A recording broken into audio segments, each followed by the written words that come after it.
नमस्कार, आप देख रहे हैं एनबीसी हिंदी और मैं हूं आपके साथ मयंक तिवारी। यूपी में विधानसभा चुनाव के लिए भले ही 1 साल का वक्त बचा हो, लेकिन बीजेपी समेत तमाम राजनीतिक दल देश के सबसे बड़े राज्य में अपनी सियासी पकड़ को मजबूत करने में कोई कोर कसर नहीं छोड़ना चाहते। आज महाराजा सुहेलदेव की जयंती है। बीजेपी राजनीतिक समीकरण को मजबूत करने की जुगत जुगाड़ में जुटी है। महाराजा सुहेलदेव की जयंती के जरिए बीजेपी की नज़र सूबे के राजभर समुदाय पर है।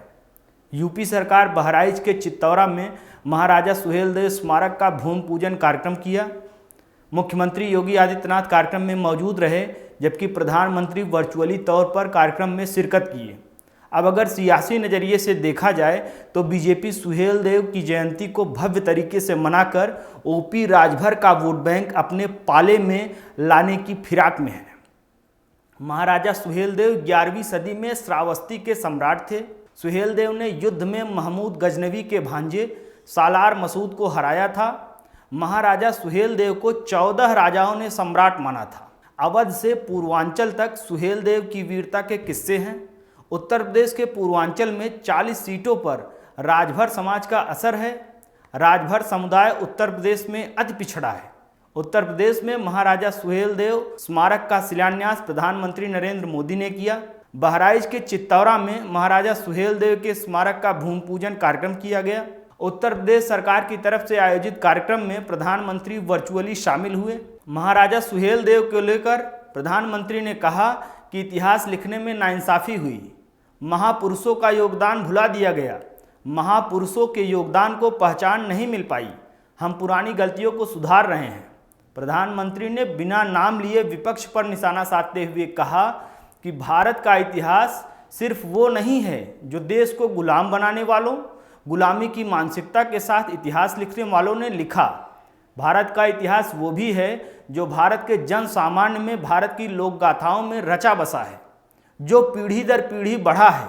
भारत का इतिहास सिर्फ वो नहीं है जो देश को गुलाम बनाने वालों, गुलामी की मानसिकता के साथ इतिहास लिखने वालों ने लिखा।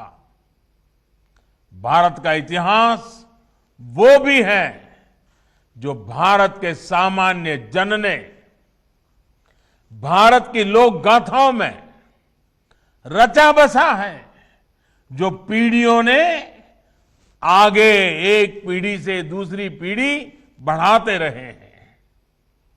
आज जब भारत अपनी आजादी के 75वें वर्ष में प्रवेश कर रहा है, तो ऐसे महापुरुषों का योगदान, उनका त्याग, उनकी तपस्या, उनका संघर्ष, उनकी वीरता, उनकी शहादत, इन सब बातों का स्मरण करना, उनको आदरपूर्वक नमन करना, उनसे प्रेरणा पाना, इससे बड़ा कोई अवसर नहीं हो सकता है। यूपी में पीएम मोदी ने एक चौपाई पढ़ी जिससे बहुत कुछ स्पष्ट हो जाता है। प्रविश्य नगर कीजिए सब काजा, हृदय राखि कौशलपुर राजा, जिसका अर्थ है अयोध्यापुरी के राजा श्री रघुनाथ जी को हृदय में रखकर नगर में प्रवेश करके सब काम कीजिए। आप बहुत कुछ समझ गए होंगे। कृषि कानूनों को लेकर प्रधानमंत्री नरेंद्र मोदी ने कहा कि कृषि कानूनों पर अलग अलग दुष्प्रचार करने की कोशिश की गई। आज गांव का गरीब किसान देख रहा है कि उसके छोटे से घर और ज़मीन को बचाने के लिए पहली बार कोई सरकार इतनी बड़ी योजना चला रही है। इसलिए जब कोई कृषि सुधारों के माध्यम से किसानों की ज़मीन छिन जाने का झूठ फैलाता है तो कोई कैसे विश्वास कर सकता है। सरकार की यह हर संभव कोशिश है कि गांव और किसान का जीवन बेहतर हो, किसान को, गांव में रहने वाले गरीब को परेशानी ना हो, उसको अपने मकान पर अवैध कब्जे की आशंका से मुक्ति मिले। इसके लिए स्वामित्व योजना भी आज पूरे उत्तर प्रदेश में चलाई जा रही है। इस योजना के तहत आज तक यूपी के करीब 50 जिलों में ड्रोन के माध्यम से सर्वे चल रहा है। लगभग 12,000 गांवों में ड्रोन सर्वे का काम पूरा हो चुका है और अभी तक 2 लाख से ज्यादा परिवारों को प्रॉपर्टी कार्ड यानी घरौनी मिल चुका है। यानी ये परिवार अब हर प्रकार की आशंका से मुक्त हो चुके हैं। साथियों, आज गांव का गरीब किसान देख रहा है कि उसके छोटे से घर को बचाने के लिए, उसकी जमीन को बचाने के लिए पहली बार कोई सरकार इतनी बड़ी योजना चला रही है। इतना बड़ा रक्षा कवच हर गरीब को, हर किसान को, हर ग्रामवासी को दे रहा है। इसलिए जब कोई कृषि सुधारों के माध्यम से किसानों की जमीन छीन जाने का झूठ फैलाता है तो उस पर कोई कैसे विश्वास कर सकता है। हमारा लक्ष्य देश के हर नागरिक को समर्थ बनाने का है। हमारा संकल्प देश को आत्मनिर्भर बनाने का है।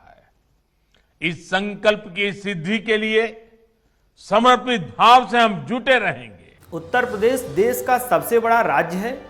यूपी की सियासत पर पकड़ रखने वाला राजनीतिक दल प्रत्यक्ष या परोक्ष रूप से कहीं ना कहीं देश की सियासत पर मजबूत पकड़ रखता है। अब ऐसे में भला कोई राजनीतिक दल यूपी में कोई कोर कसर क्यों छोड़े। उत्तर प्रदेश की सियासी कशमकश पर हर बारीक अपडेट हम आप तक लगातार पहुंचाते रहेंगे। देश और दुनिया की तमाम बड़ी खबरों के लिए NBC हिंदी को लाइक, शेयर और सब्सक्राइब करना ना भूलें।